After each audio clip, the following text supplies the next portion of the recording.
Nosotros y el karma de la Atlántida. ¿Qué es el karma? Creamos karma por el simple hecho de vivir o lo hacemos cuando funcionamos fuera de que se puede decir es la ley divina. El alma humana fue dotada desde su creación de un sentimiento que le permite conocer cuando está rompiendo con una ley divina. Ese sentimiento se encuentra en la consciencia superior del ser humano y es el que le dicta la diferencia entre el bien y el mal. Basado en un estado de angustia, cuando sabemos que actuamos en contra de nuestros principios morales y éticos. Pero, ¿siente el malvado ese mismo sentimiento de angustia? Definitivamente sí lo siente, pero es precisamente su ego quien se interpone entre su consciencia y su acción. En el malvado, la lucha entre la voluntad y el ego es siempre ganada por el ego. ¿Acaso el malvado ama más la oscuridad que la luz? Jesucristo, contemplando esa condición, exclamó: generación de víboras que ama más la oscuridad que la luz. Esta es la respuesta a la pregunta anterior. En muchos seres humanos el ego ha llegado a tomar posesión por completo de sus sentimientos y ha creado una barrera casi infranqueable entre la consciencia interna y la personalidad humana. Esto ha hecho al hombre dejar a Dios fuera de sus propósitos y en muchos casos aún trate de ignorar su existencia. El hombre ha abusado de lo llamado por él como su libertad, la cual se ha convertido en un libertinaje disoluto. Cuando se abusa de la libertad y se convierte en autoindulgente y reta la ley divina, se constituye en basamento de la corrupción y la posterior desintegración de esa sociedad. Así sucede cuando una cultura floreciente en civilización se deja llevar por la ley de la entropía y se corrompe.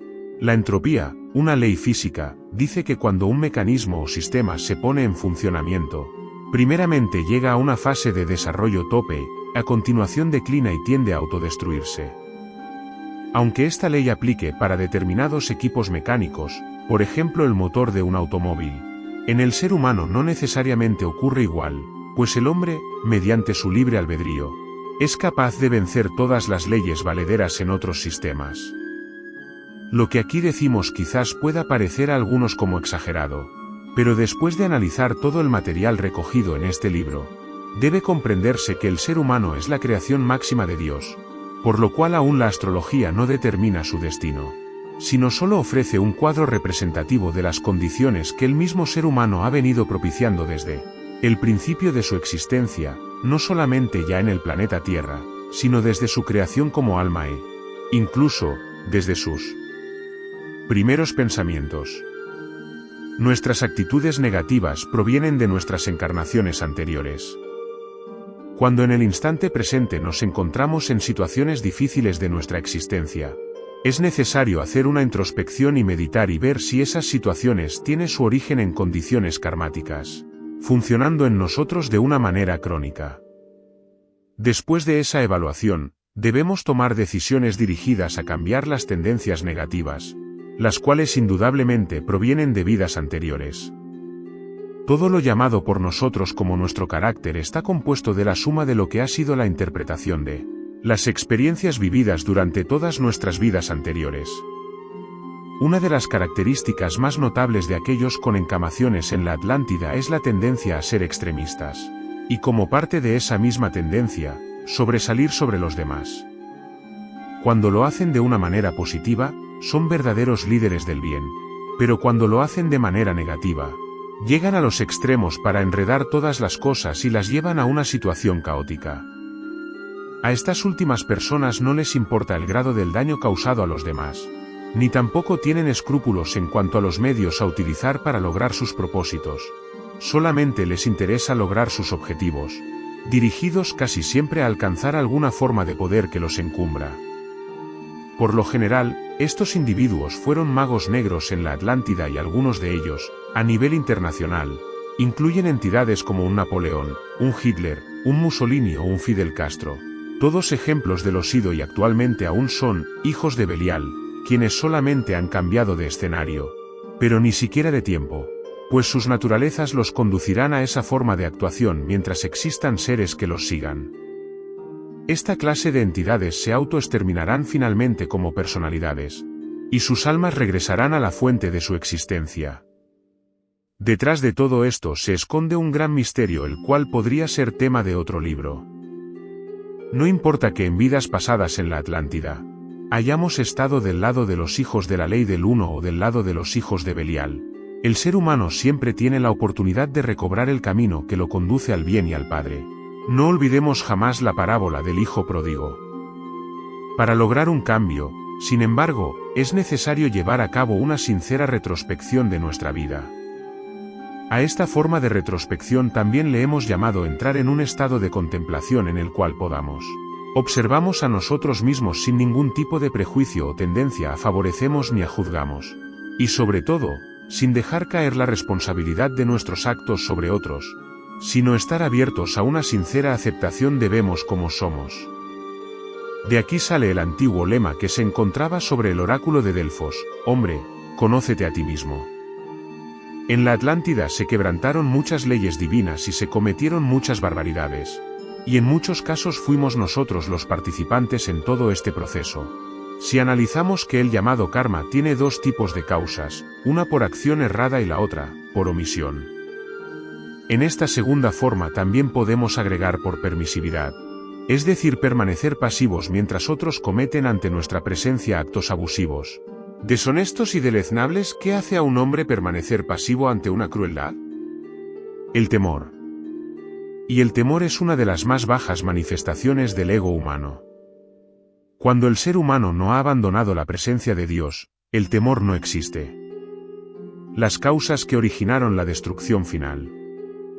Entre las causas conducentes a la destrucción del continente Atlante estuvieron las siguientes faltas que llegaron a afectar directamente la consciencia terrestre, ya que nuestro planeta cuenta con su propia forma de sentimiento, como la tienen todos los cuerpos celestes y todas las criaturas creadas. Creación de seres semi-humanos para usarlos como esclavos, sirvientes, animales de carga o para rendir servicios. La clonación de seres utilizando el ADN de humanos y animales. El cerdo es un ejemplo sobreviviente de esta clase de experimento. El uso desmedido y anormal del sexo únicamente como una forma de autogratificación sin importar el medio. El olvido de la razón primordial para la existencia del hombre sobre la tierra, cuando todavía ese conocimiento estaba conscientemente al alcance del mismo. La elevación de las condiciones del ego humano a su máxima expresión aún sabiendo que se hacía en contra de las leyes supremas y divinas dictadas por Dios. El dar la espalda a Dios, cuando todavía se tenía un mayor y profundo conocimiento acerca de nuestro origen divino. Esta decisión condujo al hombre moderno a caer comúnmente en un estado de desesperación y depresión. En el momento presente, muchas de las figuras que ocupan o han ocupado posiciones jerárquicas en la ciencia, gobierno o religión son almas que han mantenido las características de extremismo notable en sus encarnaciones atlantes. Algunas usarán esas tendencias para el bien, otras para el mal. Pero de ahora en lo adelante debemos estar alertas y vigilar nuestras actitudes para no volver a conducirnos hacia una catástrofe como la que terminó con la Atlántida. Esa es la misión del retorno de los atlantes. La corrección como única solución al karma. ¿Qué podemos hacer nosotros en los momentos actuales para neutralizar esas tendencias que podrían llevar a la destrucción de gran parte de nuestra sociedad como sucedió en el pasado? La respuesta es poner en práctica la profunda y divina ciencia de la corrección. Es la corrección el único poder capaz de cancelar y neutralizar las fuerzas karmáticas que se encuentran actuando sobre nosotros en el instante presente. ¿Cómo funciona la corrección? Le llamamos corrección a la acción mediante la cual damos un giro de 180 grados a una actitud o tendencia negativa que ha venido del pasado de manera intrínseca con nosotros, y la cual hemos alcanzado a ver a través lo que hemos llamado anteriormente retrospección o contemplación de nuestras vidas. ¿Cómo podemos saber en cuáles áreas de nuestras actividades se encuentran esas tendencias negativas? Pues la técnica es fácil y sencilla. Simplemente analicemos en cuáles áreas de nuestras vidas nos encontramos repetidamente con el mismo tipo de problema, y el cual, hasta ahora, se lo hemos achacado a condiciones externas, como la mala suerte. El mundo está lleno de gente mala, mis padres fueron demasiado estrictos, o por el contrario, mis padres fueron demasiado indulgentes conmigo, o cualquiera otra razón esgrimida como excusa para justificar un tipo de comportamiento negativo que nos ha traído todo tipo de problemas con las personas o el mundo que nos rodea. ¿Cómo funciona la corrección? Quisiera referirme a un ejemplo parecido al del Talmud y el cual hemos usado en nuestras conferencias acerca de esta cuestión. Lo ponemos por considerarlo extremadamente elocuente de cómo funciona la corrección. La historia se desarrolla en el antiguo Jerusalén y se trata de un hombre, ya mayor, a quien su esposa acaba de obsequiarle, dándole a luz una niña, la cual él tanto anhelaba. Y durante años esperaba que Dios lo bendijera con su llegada. Queriendo saber todo lo bueno para su hija, el hombre se fue a visitar a un rabino con fama de poder leer en la carta astrológica de las personas lo deparado por el destino. Con gran sorpresa y también un poco de tristeza, escuchó de los labios del rabino que el alma encamada en el cuerpecito de aquella niña había sido en sus vidas anteriores extremadamente egoísta, y que en la vida presente venía a enfrentar una prueba crucial la cual si la pasaba viviría muchos años, pero si no, moriría el mismo día de celebración de su boda. Pueden ustedes considerar la angustia que se apoderó de aquel buen hombre, el cual guardó el secreto y no lo compartió con nadie. Pasaron los años y llegado finalmente el día de la boda de su hija, su angustia aumentó, pero aún así se mantuvo callado y sereno. Sin embargo, con asombro vio llevarse a cabo la ceremonia sin percance alguno y cuando ya los novios estaban listos para marcharse de luna de miel, el sorprendido padre llamó a un lado a su hija y le preguntó si algo diferente o extraordinario le había pasado durante ese día, además de los preparativos de la boda. La joven, pensativa, le respondió, pues, padre, cuando me estaban ayudando a ponerme el vestido de novia, se acercó a la ventana del cuarto que da al antiguo callejón una pobre mujer y me suplicó le trajera algo de comer, porque hacía 3 días que no comía y se moría de hambre. Al principio vacilé, pero después algo dentro de mí me llenó de compasión hacia aquella infeliz y corrí a la cocina donde estaban preparando los manjares para la celebración y le llené un plato, se lo traje y le dije, come hasta llenarte bien porque hoy es un día muy feliz para mí. Mientras yo estuve en la cocina, las mujeres que preparaban la cofia para mi cabeza, encontraron escondido dentro un escorpión venenoso, al cual sacudieron y pudieron matar. De no haber ido yo a la cocina es probable que me hubiera picado. Pero, ya ves, finalmente no me sucedió nada. Y la joven se marchó, mientras, el padre, se sintió lleno de regocijo. Primeramente porque a su hija no le había sucedido nada y segundo porque aquella alma, la reencarnada en su hija, había hecho su corrección. Como ustedes se habrán dado cuenta, la corrección es el acto en el cual alteramos la forma de actuar, pero es una acción hecha por nosotros. La corrección tiene que estar precedida por la restricción, que es cuando detenemos la forma de comportamiento anterior y procedemos a actuar de manera diferente. Estos dos, la restricción y la corrección, son los únicos métodos por medio de los cuales el karma puede ser eliminado. Como el karma no es una condición cuantitativa, o sea, no importa las veces que hayamos cometido un error, la restricción y la corrección son de carácter cualitativo.